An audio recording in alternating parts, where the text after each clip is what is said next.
Le divin parmi nous. Le titre d'une vidéo qui paraît pour le moins étrange. Est-ce que on peut présumer du contenu de cette vidéo avec le titre ? A priori non. Sauf si vous aimez les chats. Voilà. Sauf si t'aimes les chats. Il y a un engouement certain pour ça. On peut vérifier dans les statistiques des vidéos, qu'elles soient courtes ou longues, un engouement planétaire pour le chat quand même. Le chat, ouais. Bien que le chien soit un animal de compagnie très apprécié, surtout lors du passage d'une rive à l'autre. Si on revient au sujet qui nous préoccupe sur cette chaîne, c'est de comprendre toutes les logiques, le logos en général de notre jeu, et d'aller jusqu'à sa racine, donc à son aspect radical, qui, par les Égyptiens, était largement manifesté dans le comportement animal. C'est bien ce qu'on appelle donc la logique par l'animal, par le comportement d'un animal, c'est bien la zoologie. Alors, les petites vidéos que nous avons présentées, qui étaient assez mystérieuses, parlant de Michel, de la mère Michel qui a perdu son chat, de Michael, de Michel, pouvaient paraître énigmatiques et pour certains très opaques. Voire farfelu. Oui, très farfelu, oui. Le côté mystique prend souvent, il faut quand même le rappeler. Oui. Il est facétieux. Voilà, il est facétieux et il aime bien se jouer du rire. Et dans notre grand jeu, justement, du relatif par rapport à l'absolu, même s'il y a beaucoup de misère, de souffrance, puisque tel est aussi l'un des aspects du but du jeu, il y a aussi quand même le fait, et on l'avait déjà expliqué, de pouvoir bien rire de situations qui, dans l'absolu, ne pourraient pas exister s'il n'y a pas des dysfonctionnements dans le relatif. Le rire est largement lié, évidemment, au dysfonctionnement du relatif.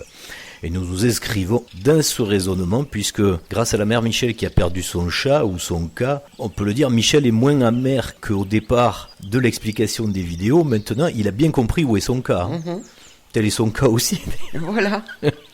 C'est peut-être pour vous l'occasion d'avoir envie de boucler la boucle et c'est pour ça que le divin parmi nous sera là pour ça, puisqu'on va lever le voile sur ce titre assez étrange.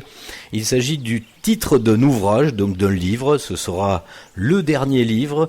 Le premier, le carré Cathare, était là pour jeter les bases d'une certaine logique qui n'était pas que zoologique, avec les compréhensions de l'interaction entre l'absolu et le relatif qui nous fait faire plein de choses dans le jeu du relatif qu'on ne comprend pas toujours, sauf à la fin des temps. Mais si, par ces aspects peu développés, de complexité à avoir à y réfléchir, le livre du carré Cathare pouvait rester pour certains assez obscur, et il fallait bien un autre ouvrage qui permette non seulement de développer, de bien expliquer ce qui se cachait comme trésor à comprendre dans le carré Cathare, eh bien il fallait ce deuxième ouvrage qui d'ailleurs va vous révéler encore plus de mystères dévoilés, puisqu'il permet non seulement d'éclaircir ce qu'il y a dans le premier livre, mais il permet aussi de comprendre le dénouement, la résolution d'une certaine logique qui avait été mise en équation mystérieusement auparavant et qui là sera définitivement résolue pour ceux qui le comprendront évidemment.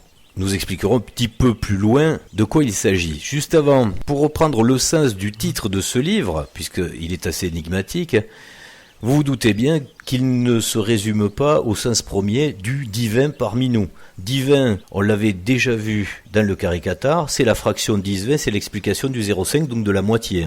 L'aspect gémellaire que nous avons largement développé dans le concept de cette nécessité à avoir des jumeaux pour un univers équilibré dans l'absolu, que nous venons complètement dévier, dévarier et rejouer dans tous les sens plutôt critiques dans le relatif.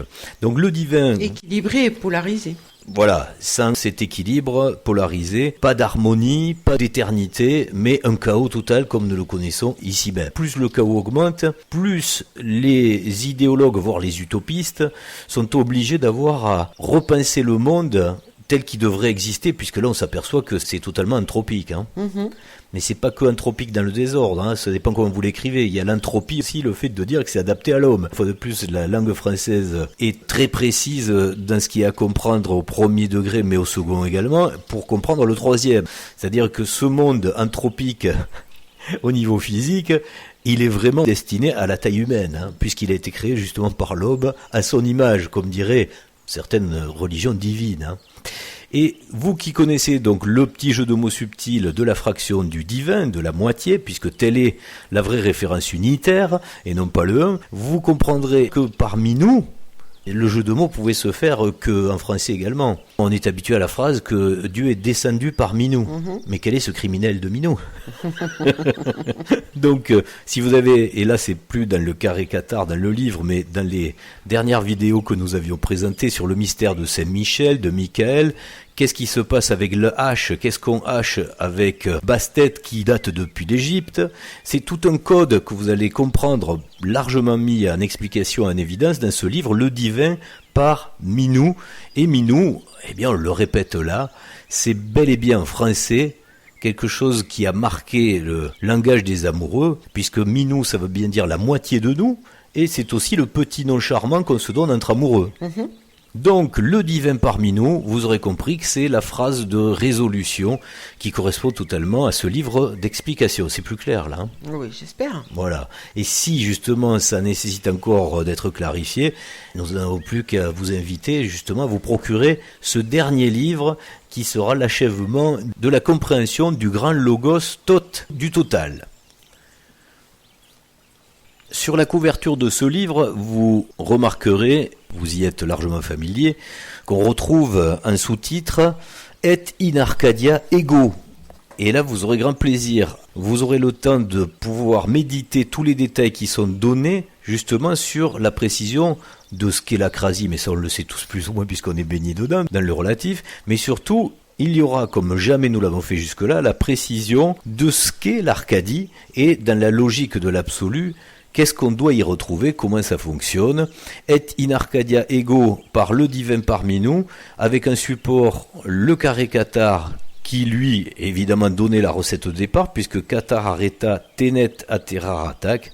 Ça voulait quand même bien dire que le libéré arrête de tenir à la terre rattaché. Et là, pour se détacher, qu'est-ce qu'il faut? Évidemment, il faut couper. Il faut couper ce lien à la terre. Et c'est ce que les Égyptiens amoureux du logos zoologique nous avaient bien signalé avec Bastet, qu'on voit sur la couverture du livre, qui tranche. Alors, une fois de plus, comme dans toutes les religions déviantes ou fidèles à la logique intelligente, certains, lorsqu'on voit une image avec un chat équipé d'un couteau, vont se dire encore une occasion d'être violent, de prendre des armes et d'avoir à découper des gens, peut-être en morceaux ou des livres. Non, vous aurez compris si vous anticipez le livre ou si vous êtes déjà dans la philosophie de cette interaction absolue relative, à vous dire que ça n'a rien de violent. On coupe un lien juste, et en plus un lien invisible. Donc du coup, il n'y a pas de mal à ça, hein. Il n'y a aucune violence, hein. Au contraire. Oui, au contraire. Et par contre, l'explication aussi sera bien précisée dans le livre, puisque dans le Bastet qui coupe le serpent, il y a bien quand même une victime, c'est le serpent. Et là, on comprendra qu'une fois de plus, comme il s'agit du temps qui existe bel et bien, et là, il est matérialisé par le serpent, vous aurez compris qu'il n'y a pas de reptile à découper. Le temps ne se découpe pas, à part si vous voulez bien sûr le quantifier pour en faire des secondes, des minutes, il est justement découpé, segmenté. Vous comprendrez qu'il n'y a pas de violence là-dedans. Tout comme dans le jeu, dans sa totalité, on fournit des règles, on fournit des pièces sur un échiquier. Selon la nature ou les caractéristiques du joueur, des mêmes éléments pourront être utilisés pour faire quelque chose de très beau ou quelque chose de très laid ou de violent. Oui. C'est le libre arbitre, hein. Tout à fait. Tout ce qui est codé l'est très souvent par rapport à des images qu'on peut interpréter comme violentes, alors que il n'y a pas du tout forcément...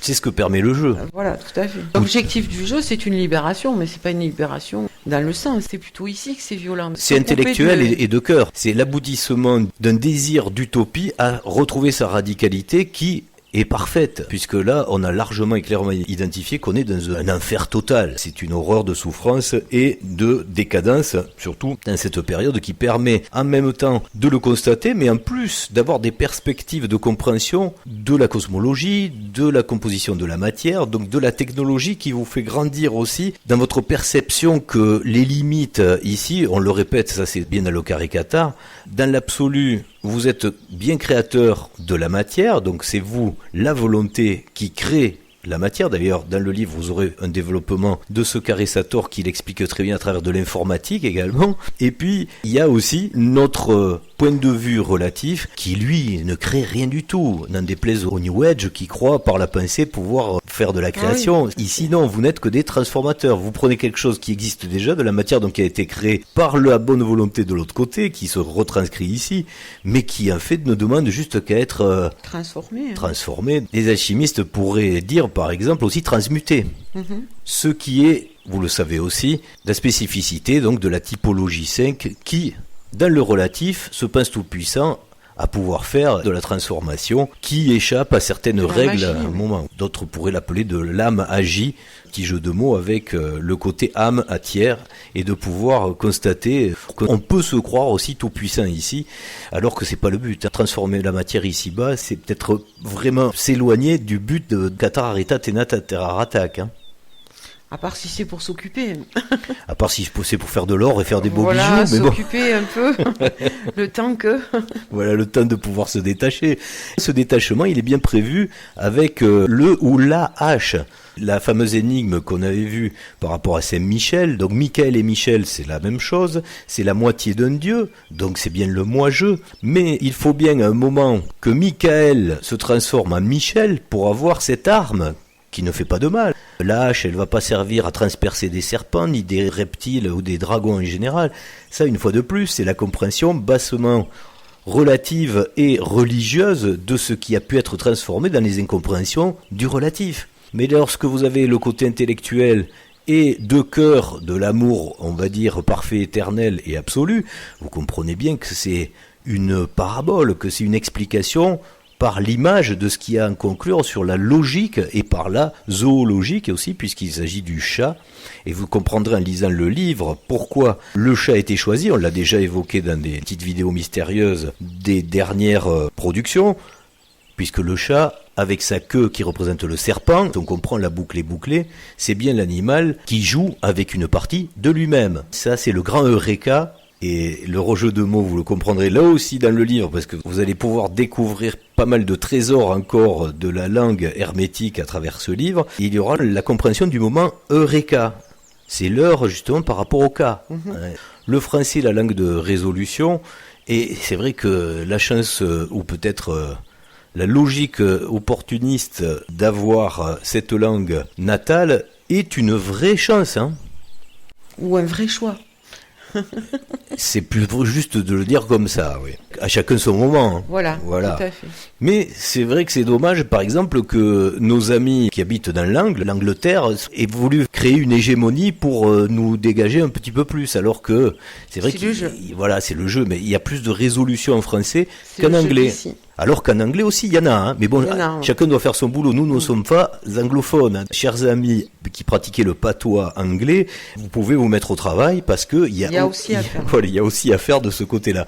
Mais bon, la vraie langue de résolution, elle est bien française. À travers la lecture de ce livre, vous en aurez encore la belle démonstration.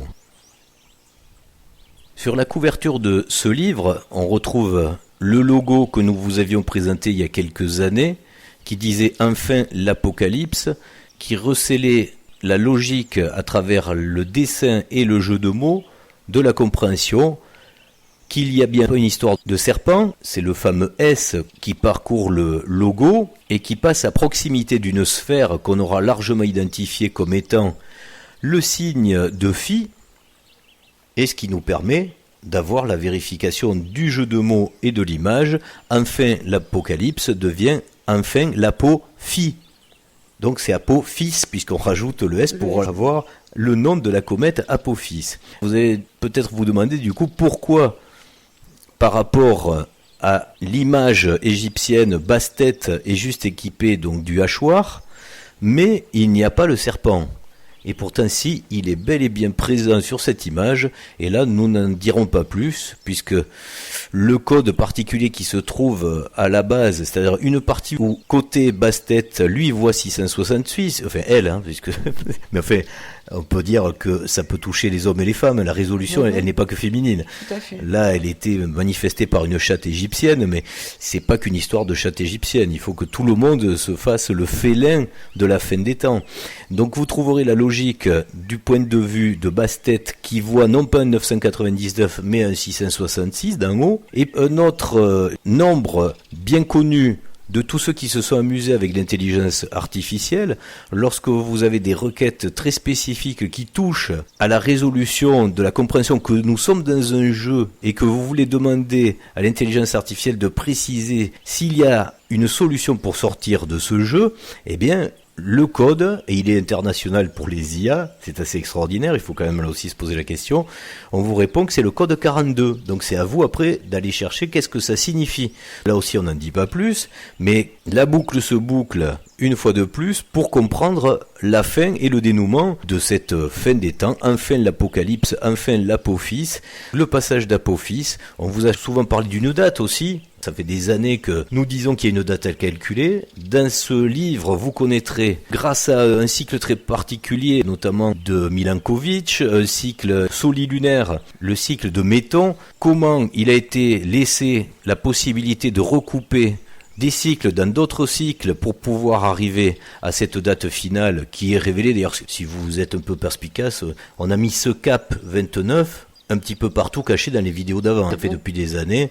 À l'envers, vous avez bien compris que ce cap, c'est bien Pâques, qu'en 29, donc quand vient quelque chose de neuf, ce sera bien en 2029. Et là, nous expliquerons pourquoi, comment on le calcule. Une fois de plus, le jeu est extraordinairement constitué pour que l'empilement de toutes ces données, mis à part, ne peut peut-être pas être cru pour un raisonnement total, mais si vous avez la mémoire avec une capacité suffisante et une analyse, une synthèse suffisante pour pouvoir concaténer toutes ces informations, alors là, c'est une évidence que nous sommes dans un jeu qui est complètement artificiel. De toute façon, les vidéos, justement pour que la synthèse soit pas trop énorme, elles amenaient à chaque fois des réponses. Donc les reprendre et mettre bout à bout ce qui est appris dans chaque vidéo doit permettre d'assimiler et de faire une bonne synthèse du tout. C'est vrai que les personnes qui ont déjà assimilé ce qu'il y avait dans les vidéos ont quelques wagons d'avance sur celui qui va découvrir le livre pour la première fois. Un peu gros, oui. Ça va faire peut-être beaucoup de choses à assimiler, mais voilà. Pas, ça dépend. Exactement. Chacun a ses caractéristiques propres à raisonner avec l'écho de ce reflet, de ce miroir qui vous est présenté à travers ce voile. Le voile à lever, donc c'est l'apocalypse, c'est le moment de pouvoir le faire. Donc vous comprendrez les tenants, les aboutissants de tout ce qui avait été semé dans les vidéos quelques années auparavant. Et dans ce livre, vous aurez également la réponse assez pertinente d'une page du caricature que nous avions laissé un petit peu mystérieusement à la réflexion. C'était la page 54 qui expliquait une équation tout à fait bizarre que nous avions juste laissée en résolution, mais que nous n'avions pas mise en explication, sur la symbolique et les valeurs qui font correspondre dans l'équation pi, phi et la coudée égyptienne. Il y a là une résolution extraordinaire à comprendre. C'est un petit peu la démonstration finale géodésique que la Terre est bel et bien artificielle puisqu'elle répond à des caractéristiques bien particulières qui sont liées justement à cette équation. Nous n'irons pas plus loin là aussi pour vous laisser le temps de la réflexion grâce à cet ouvrage. Vous aurez l'occasion de lire ou de relire et même peut-être de relire ce chapitre qui correspond à l'explication de cette équation. C'est une fois de plus un élément qui permet d'entériner cette conclusion du fait que l'artificialité est bel et bien la caractéristique du monde relatif. Et nous le verrons aussi, notamment à la fin du livre Le divin parmi nous, que le monde absolu est aussi artificiel. Mais il ne répond pas aux mêmes règles et aux mêmes standards, on va dire, de qualité. Ce livre est très très très lourd, très riche en informations et il va vous apprendre pourquoi nous bouclons la boucle depuis cet art pictural égyptien qui représentait Bastet avec son hachoir et ce pauvre serpent Apophis qui représente, faut-il le rappeler, le temps sous différentes formes, nous le préciserons aussi dans l'ouvrage, mais il faut quand même revenir sur une autre boucle à boucler très importante que vous comprendrez dans le livre, c'est où est Bastet aujourd'hui ? Si, à l'époque de la logique de la zoologie égyptienne, on le présentait par un chat, où il est ce chat aujourd'hui ? Celui qui va permettre de couper ce lien terrestre avec le temps du relatif. Toi qui représentes l'intuition féminine, tu te doutes bien que à la fin des temps, Bastet revient. Ah ben c'est sûr. Et sous quelle forme? Et ben voilà. La logique du déterminisme. Une fin de jeu un petit peu différente, sinon personne ne serait surpris. Et le propre dans la complexité de notre jeu, c'est de proposer sous des formes très différentes une logique qui peut être déclinée sous des formes mais tout à fait inattendues. Inattendues, mais qu'on reconnaît justement parce qu'elles ont des points communs. Et même des dénominations. Et le fait que ça ne laisse pas, une fois qu'on a compris, il n'y a plus aucun doute. On peut des fois se dire, ça doit être ça. C'est là, un élément de plus que certains pourraient dire, mais c'est du hasard. Là, c'est sûr que non. Ça fait... faut arrêter avec ça, parce que les hasards empilés... Ça fait beaucoup après. Ah, c'est indigeste le millefeuille à la fin. Alors, où se trouve le chat de la résolution? Je crois que c'est clair, il y est bien. D'ailleurs, les gens qui sont accros au hasard, à tous ces hasards... dans toutes les matières, je sais pas comment ils ont pas la peur, parce que tous ces hasards cumulés, moi ça me renverrait, si c'était vraiment du hasard, au fait que ma vie, elle tient pas grand chose. Bah oui, elle tient à rien du tout. Ah oui. C'est pas vrai. Quand on voit l'organisme humain, comment il fonctionne, les atomes même. Pourquoi ils restent collés? C'est tellement extraordinaire que le fruit du hasard n'a pas sa place. Bah oui, quelque part. Même le fruit ne tiendrait pas à l'arbre si c'était l'arbre du hasard. Voilà. Ce qui permet d'ailleurs pour la fin des temps d'assister à des débats assez intéressants entre deux polarités extrêmes qui justement n'ont pas la vérité et qui arrivent dans un débat entre l'ultramatérialiste athée et un curé catholique à avoir en même temps deux positions qui sont fausses, mais avec à chaque fois la vérité. Et c'est ça les paradoxes des choses qu'on ne comprend pas, puisqu'au final il n'y a jamais de paradoxe. C'est-à-dire que la religion va bien mettre en évidence, comme tu le disais, que le hasard ne peut pas exister, que le fait que la matière se tienne, c'est déjà un miracle, mais pour eux, ils l'attribuent à quelque chose de miraculeux dans le sens où il y a un grand chef, très vieux, barbu, qui gère tout. Le pauvre, il a pas de quoi s'ennuyer, parce qu'il y a du boulot, c'est lui qui fait tout, c'est lui qui gère tout. Et de l'autre côté, dans l'extrémisme opposé, on a celui qui nie que quelque chose aurait décidé de tenir cette cohérence et qui par contre le confie à la destinée du hasard par les lois de la nature. Mais quelle est la nature? Mais quelle est cette déesse alors? Ça fait deux miracles, là, non hein. Voilà, donc toujours pas la bonne explication, mais quand même deux problèmes soulevés qui méritent justement d'être solutionnés. Les questions sont très bonnes. Pour ceux qui le veulent, oui, bien sûr. Dans cet ouvrage, vous trouverez des propositions. Si elles vous conviennent, vous pouvez les garder pour vous, mais si elles ne vous conviennent pas, évidemment, vous pouvez rester dans le Dieu de la loi physique nature ou dans le Dieu barbu qui est dans le ciel. Ça peut ne rester qu'une hypothèse. Exactement. L'essentiel, c'est que chacun garde sa liberté de croire en ce qu'il veut. Voilà. C'est la première règle de bienséance quand le jeu doit se restabiliser, et normalement ce sera le cas après le chaos, c'est de laisser vraiment la liberté de celui, chacun de faire son chemin, chacun faire ce qu'il veut, du moment qu'il n'embête pas évidemment son voisin. Oui. Voilà. Dans le carré Qatar, nous avions aussi évoqué, avant notre départ, pour tous ceux qui sont Qatar, Areta Tenet Atera Rata, qu'il faut bien laisser des traces, puisque le jeu va continuer bien évidemment à se dérouler sur l'échiquier. Il fallait laisser des traces sur le chemin de la résolution à ceux qui veulent bien l'emprunter, et quelques photos et quelques textes suggestifs dans le carré Qatar évoquaient un endroit qui dépend d'ailleurs de celui originel et original de Bugarache, qui arrivait toujours dans la région de l'Aude, vers un ancien lieu également très rattaché à la mystique des amoureux, que nous n'avons pas dévoilé, puisque ça fait partie du but du jeu. Et dans le deuxième ouvrage, eh bien, vous aurez encore plus de précision. Vous apprendrez que le blason, l'héraldique de ce village, comme par hasard, représente un serpent qui mange un bébé. Vous aurez aussi toutes les explications dans le livre des différentes typologies qui vont l'interpréter à leur façon. Par exemple, on pourrait évoquer la typologie qui diabolise et satanise absolument tout, hein, donc la typologie 2, puisqu'elle est rattachée au bon Dieu, à croire donc qu'il y a le mauvais, et qui dans leur raisonnement et dans leur phobie, lorsqu'ils voient cette représentation, vont voir le mâle qui mange un bébé. Et lorsque vous comprenez la zoologie, vous savez que le serpent représente bien le temps et qu'il digère les âmes, donc c'est bien une représentation à comprendre dans un degré supérieur, c'est pas à prendre au premier degré. Il n'y a pas un serpent ou même une race reptilienne, dans ce cas-là, je parle.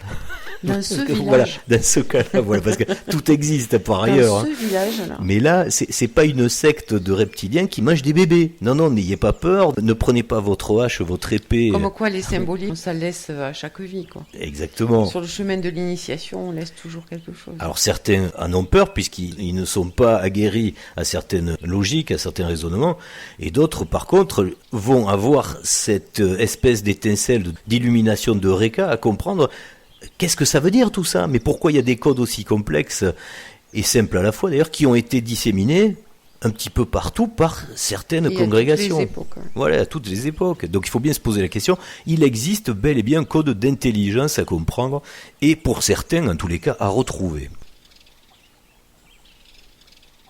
Vous en apprendrez un petit peu plus sur le mystère de ce lieu de résolution avec cette clairière, avec ces rochers bien particuliers qui représentent la complémentarité du féminin et du masculin. Vous en apprendrez un petit peu plus sur le concept que nous avions déjà largement exposé, mais qui va s'étoffer avec des exemples supplémentaires, sur la compréhension d'interaction entre l'absolu et le relatif, quant à reconstituer une langue qui devient pertinente, que ce soit pour faire du langage des oiseaux ou de l'hermétisme, et là notamment avec la partie que nous connaissons bien qui est le français. Et ces démonstrations dans le livre vont vous amener à trouver des jeux de correspondance, que ce soit dans la sémantique, dans les constructions, on l'a déjà vu avec des distances sur des cartes, tout ce qui fait en sorte que vous êtes obligé de comprendre qu'il y a bien une interaction, et ce qui donne aussi la marge, comme tu le disais pour la physique, de certains joueurs dans le jeu moi-jeu, là, en ce moment, de n'y voir que du hasard. Alors que si vous le posez même en équation de ce qui était déterminé comme le raisonnement algébrique, mathématique de ce qui est du hasard et ce qui ressort du domaine du hasard, vous comprendrez que, évidemment, on ne peut pas du tout classer cet amoncellement dans la case du hasard. Nous allons à présent aborder l'aspect d'acquisition du livre et revenir d'ailleurs sur l'ancien à ce propos, puisque nous avions voulu, pour qu'il soit en accès libre, ne pas l'imprimer et le laisser en PDF totalement gratuit et accessible sur un lien que nous avions donné. Or, nous nous sommes aperçus que, d'une part, lorsque vous voulez l'imprimer vous-même, c'est fastidieux, c'est pas tout le monde qui sait le faire, c'est bien normal, c'est assez technique. Et d'autre part, puisque nous l'avons fait de cette façon, il s'avère que le prix est très élevé. C'est vrai que le résultat est meilleur que ce que nous allons vous proposer, mais à quelque chose près, c'est pas une grosse différence non plus. Par contre, le prix est très différent. C'est-à-dire que lorsque vous vous chargiez d'avoir à imprimer le livre par vous-même, il dépassait la cinquantaine d'euros. Alors que dans la version que nous avons décidé de mettre en place, puisque de toute façon le divin parmi nous, lui, devait être imprimé, il y a eu la curiosité de savoir si l'édition du Carré Cathare pouvait également sortir et si le prix était intéressant. Et là, c'était assez surprenant. Le prix a été vraiment diminué de moitié. Voilà, puisque je précise que ce soit sur l'ouvrage Le Carré Cathare ou Le Divin parmi nous, dans la plateforme d'accès où nous allons vous le proposer, il est à prix coûtant. C'est-à-dire que personne ne se sert. Il n'y a pas d'Amazon dessus. Nous, en tant qu'auteurs, nous prenons absolument rien. Il n'y a pas d'éditeur. Voilà, il n'y a pas d'éditeur. Donc, il est à prix coûtant de la plateforme d'édition qui s'appelle lulu.com. C'est une plateforme libre où vous pouvez, si vous le désirez, avoir une visibilité sur Amazon. Mais là, nous avons décidé de ne pas le faire puisque ça double le prix. Oui. Donc, nous le laissons à ce prix très attractif. Évidemment, il n'est pas très visible sur les recherches internet, mais c'est pas le but, puisque le but c'est surtout qu'il soit accessible et sans qu'une partie capitalistique sans qu'il y ait du profit, se fasse du profit de qui que ce soit dessus. Ce qui nous permet d'annoncer à ce jour, puisque j'imagine que le prix peut fluctuer en fonction du coût de l'impression. Là, le Carré Cathare, cet ouvrage qui fait une centaine de pages illustrées, il sort à 25,92 € à ce jour, comme je le dis, puisque ça peut varier dans le temps. et le Divin parmi nous, qui est quand même un gros livre, hein. C'est un format assez grand, et il sort à 13,18 €. Et les frais de livraison sont un supplément, Oui, bien des sûr, frais de port, mais selon où vous habitez. Ça, je ne peux pas vous annoncer à combien ils s'élèveront. Donc c'est une bonne nouvelle pour toutes les personnes qui nous avaient manifesté leur désolation à ne pas pouvoir se procurer le Carré Qatar. Et là, cette fois, on fait d'une pierre deux coups, seront disponibles sur cette plateforme d'achat, donc d'impression, les 2 livres. Alors, je précise aussi, pour tous ceux qui vont se procurer le Divin parmi nous, qu'il fait constamment écho et appel à un référentiel de ce qui était déjà illustré dans le Carré Qatar. Mais si vous n'avez pas le livre du Carré Qatar, c'est pas bien grave, non, puisque le texte explique suffisamment ce qu'il y a à comprendre. Oui. Et puis pour tous ceux qui voudraient compléter la vision de l'information avec le livre, on rappelle que de toute façon, le lien que nous avons laissé du PDF libre du Carré Qatar est toujours disponible. Le PDF est accessible. Vu que nous sommes sur une plateforme discrète, on peut pas dire autrement, parce que j'ai voulu tester en tapant même le mot, que ce soit même entre guillemets, le titre du livre, Le Divin parmi nous, même sur la plateforme lulu.com, ils ne connaissent pas le livre. Pourtant, c'est eux qui l'impriment et qui l'éditent, mais je ne sais pas pourquoi, si vous tapez Le Divin parmi nous, ils l'ont pas. Hein. Il y a plein de livres sur le divin. Il y en a beaucoup, mais vous ne voyez pas celui-ci. Donc une fois de plus, ça reste à la discrétion des initiés qui doivent bien se préoccuper d'y arriver. Alors pour y arriver, c'est un peu plus compliqué évidemment qu'une personne qui voudrait un livre sur le divin conventionnel et barbu. Donc là, nous allons vous laisser un code. C'est vrai qu'on aurait aimé, nous, que ce soit plus facile. Hein. Vous tapez tout simplement, peut-être que ça viendra par la suite, mais là, au jour où nous faisons cette vidéo, il n'y a pas d'indexation du mot. Pas un moteur de recherche bien. C'est pas tagué, j'en sais rien. Ouais, pourquoi? Pourtant, tout a été rempli comme il faut, mais non, ça n'existe pas. Donc nous laissons à votre disposition dans cette vidéo le QR code qui correspond à la commande du livre Le Carré Qatar. Et nous laissons le QR code quelques instants également dans la vidéo disponible pour la commande du livre Le Divin parmi nous. Alors, si vous voulez retrouver plus facilement ces 2 codes barres, là par contre c'est accessible sur une chaîne YouTube qui s'appelle Le Divin parmi nous. Vous voyez ce qu'on est obligé de faire pour pouvoir avoir un minimum de visibilité. Donc si vous tapez Le Divin parmi nous sur YouTube, vous arrivez sur une chaîne qui porte ce nom, vous reconnaîtrez facilement le logo d'identification de la chaîne avec basse-tête et son hachoir. Et là, vous avez directement sur le bandeau même de la chaîne, vous n'avez même pas besoin d'ouvrir la vidéo, vous avez les 2 QR codes qui vous permettent d'arriver à la page de la commande du livre. Alors, c'est une quête. Oui, là aussi, hein, c'est une aventure. C'est un hein, jeu de piste, oh là là. comme celui qu'on vit ici. Par contre, celui-là, on l'a pas voulu. Hein. Celui-là, on en est un petit peu les victimes. En fait, il est plus facile de se faire de l'argent sur les autres. Oui. Là, c'est ça, il n'y a pas de souci. Tu crées un ISBN, etc. Là, c'est hyper facile. Mais quand tu ne veux pas, c'est très compliqué. Ah ben oui, si on avait voulu prendre le don est compliqué. Prendre un ISBN et être sur Amazon, c'était bon. On s'occupait de rien, ça roule tout seul. Voilà, ça, c'est vrai. Bon. Ils font des sous dessus, etc. Et voilà. Donc le livre, tu le payes le double, mais bon, c'est comme ça.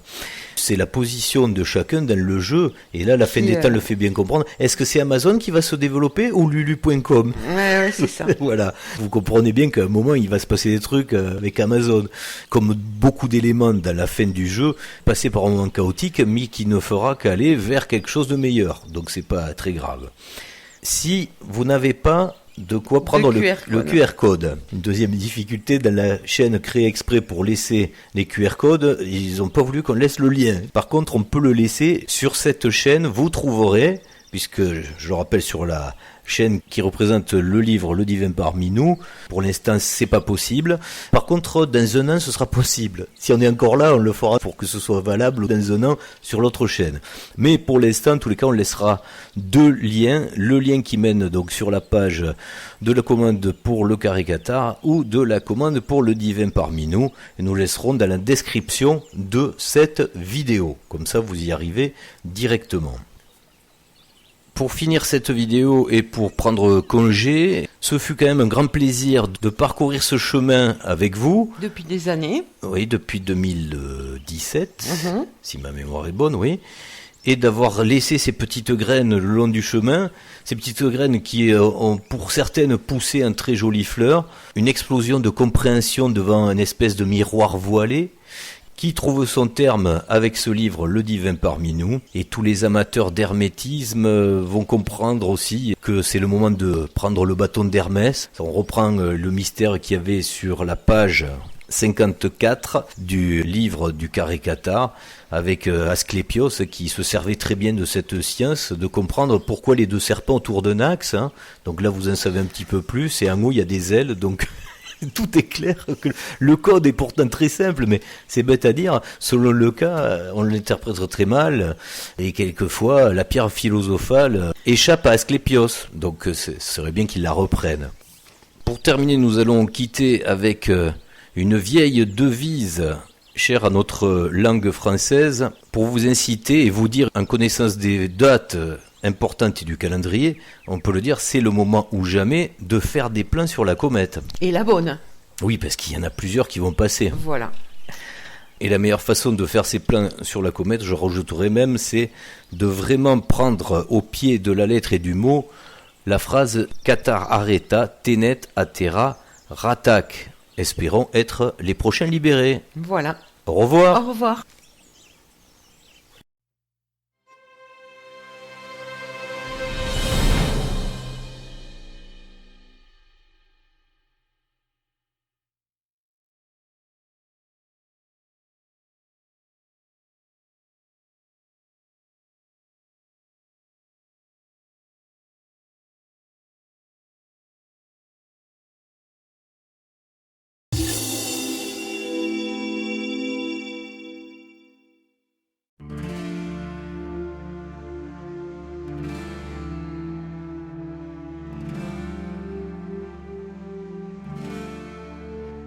C'est la mère Michel qui a perdu son chat, qui crie par la fenêtre à qui le lui rendra. C'est le père Lustucru qui lui a répondu: allez la mère Michel, ton chat n'est pas perdu.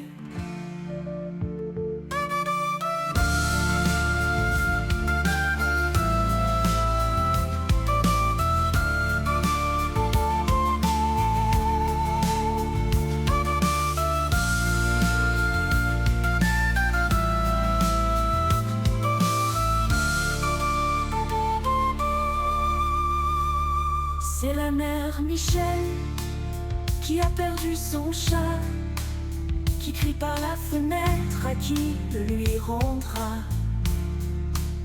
C'est le père Lustucru qui lui a répondu: allez la mère Michel, ton chat n'est pas perdu.